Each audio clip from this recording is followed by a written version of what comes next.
স্বামী বেচারা যদি বিদেশ, স্বামী বেচারা বিদেশ, 12টা বছর, 10টা বছর, 5টা বছর তুমি বিবির মুখে হাসি ফুটাবার জন্য, সন্তানগুলোর মুখে হাসি ফুটাবার জন্য রক্ত পানি করে টাকা রোজগার করে, সেই বিবি যদি পরকীয়া প্রেম করে, অবৈধ পুরুষের সাথে সম্পর্ক করে, তো ওই স্বামী বেচারার সারা জিন্দেগির কষ্টের আর কি থাকলো? ওই অসভ্য নারী তাইলে কি বরবাদ করলো? নিজের আখিরাত নষ্ট করলো, স্বামীর দুনিয়াও বরবাদ করে দিল। প্রতিনিয়ত আমরা শুনতে পাই বাপ প্রতিনিয়ত কাঁদে। দয়া করে আরেকটু আরেকটু আরেকটু আন্তরিক হওয়া দরকার। নিজের বিবি, নিজের মেয়ে, নিজের স্ত্রী, নিজের মা, নিজের বোনকে এভাবে ছেড়ে না দেওয়া।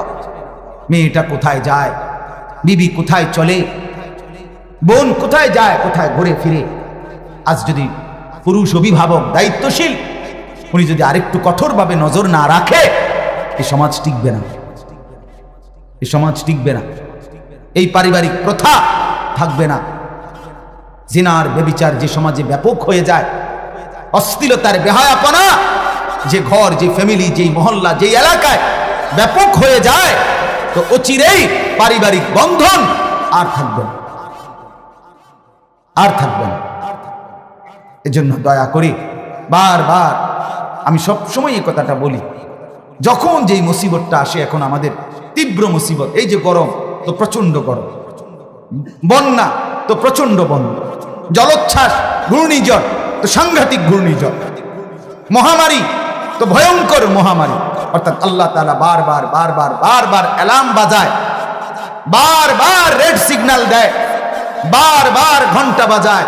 আল্লাহ তাআলা কিছুদিন পর পর আযাব দিয়ে, মুসিবত দিয়ে দিয়ে আল্লাহ তাআলা আমাদেরকে বুঝায়, বান্দা ফিরে আয়, ফিরে আয়, ফিরে আয়, বান্দা ফিরে আয়। যাহারাল ফাসাদু ফিল বাররি ওয়াল বাহর বিমা কাসাবাত আইদিন নাস লিয়ুযীকাহুম বা'দাল্লাযী আমিলু লাআল্লাহুম ইয়ারজিউন। আল্লাহ তাআলা বলে, বান্দা আমি চাই তুমি ফিরে আসো, লাআল্লাহুম ইয়ারজিউন। আল্লাহর আযাব দেখে, মুসিবত দেখে বান্দা যেন ফিরে আসে।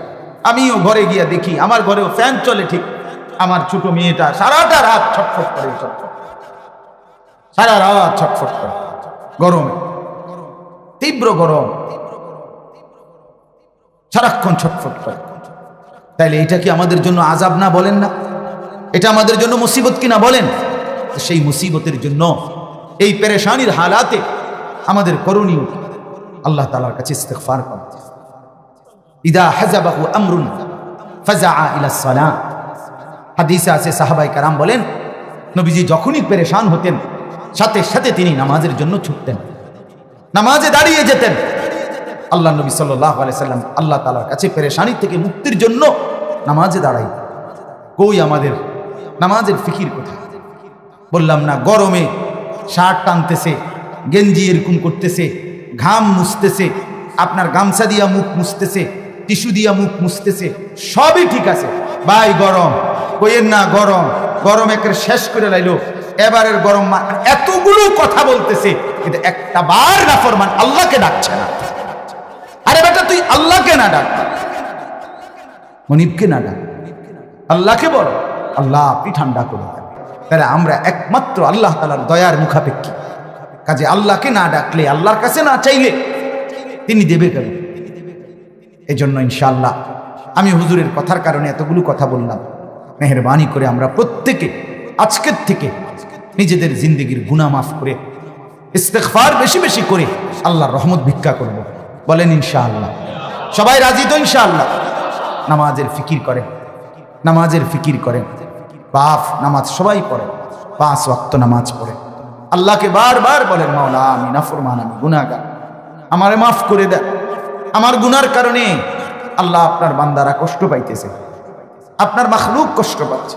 এই গরমে আল্লাহর বহু সৃষ্টি প্রাণীরা তারাও গরমে কষ্ট পাচ্ছে, অথচ তাদের কোনো গুনাহ নাই। গুনাহ একমাত্র বনি আদমের, নাফরমানি আমাদের। আমাদের গুনার কারণে আল্লাহর বাকি মাখলুকগুলো, সৃষ্টিগুলো কষ্ট পাইতেছে। এই জন্য আমরা প্রত্যেকেই নিজেরা, যাকে আল্লাহ বিবেক দিছে, যাকে আল্লাহ তাআলা দিল দিয়েছে, একটু অনুভূতি দিয়েছেন। আমার প্রত্যেকের কাছে অনুরোধ, আমরা প্রত্যেকেই ইস্তেগফার, আল্লাহর কাছে ক্ষমা প্রার্থনা, আল্লাহ তাআলার বন্দেগী, ইবাদত, নামাজ পরিপূর্ণভাবে আদায় করার চেষ্টা করব ইনশাআল্লাহ। বলেন ইনশাআল্লাহ। গুনাহ ছেড়ে দেই বাপ, নাফরমানি ছেড়ে দেই, ফিকির করি প্রতিটা মুহূর্তে, প্রতি সেকেন্ডে যে যা গুনাহ করছি, দয়া করে একথা ভাবেন আল্লাহ তাআলা এক সেকেন্ড আমাদের থেকে গাফেল না। আল্লাহ তাআলা আমাদের প্রত্যেকটা পাপ, প্রত্যেকটা নাফরমানি, প্রত্যেকটা জুলুম আল্লাহ তাআলা দেখছেন। আল্লাহ তাআলার আড়ালে, আল্লাহ তাআলার থেকে লুকিয়ে কিছুই করা সম্ভব। হায় যুবক, মুসলমানের নওজোয়ান মাকে ফাঁকি দিয়ে ছবি দেখে, মোবাইলের উলঙ্গ ছবি দেখে, নাচ গান দেখে, মাকে ফাঁকি দেয়। মা দেখলে বকা দিবে, বাবাকে ফাঁকি দিয়ে দেখে, বন্ধুদেরকে ফাঁকি দেয়, কত মানুষকে ফাঁকি দিয়ে গোপনে আড়ালে লুকিয়ে আল্লাহর নাফরমানি করে। কিন্তু একবারও ভাবে না, আরে বেটা তুই যাদেরকে লুকাচ্ছ তারা সবার থেকে আড়াল করা সম্ভব, কিন্তু আল্লাহ থেকে তুমি নিজেকে আড়াল করবা কিভাবে? বলেন না সম্ভব? কথা বলেন না সম্ভব? কেউ বুঝলো না হারামের টাকা, সুদের টাকা, ধোঁকা প্রতারণার টাকা পুলিশে টের পায় নাই, র্যাবে টের পায় নাই, কাস্টমার নিজেও টের পায় নাই। আপনি হারাম ধোঁকা দিয়ে কামাই করলেন, পকেটে ঢুকাইয়া নিলেন, কেউ টের পাইছে না ডানে বামে। আপনি নিজেকে বড় চালাক মনে করলেন, বুদ্ধিমান মনে করলেন। না রে বাপ, আল্লাহর কসম, একজন কিন্তু পুরাপুরি দেখছেন।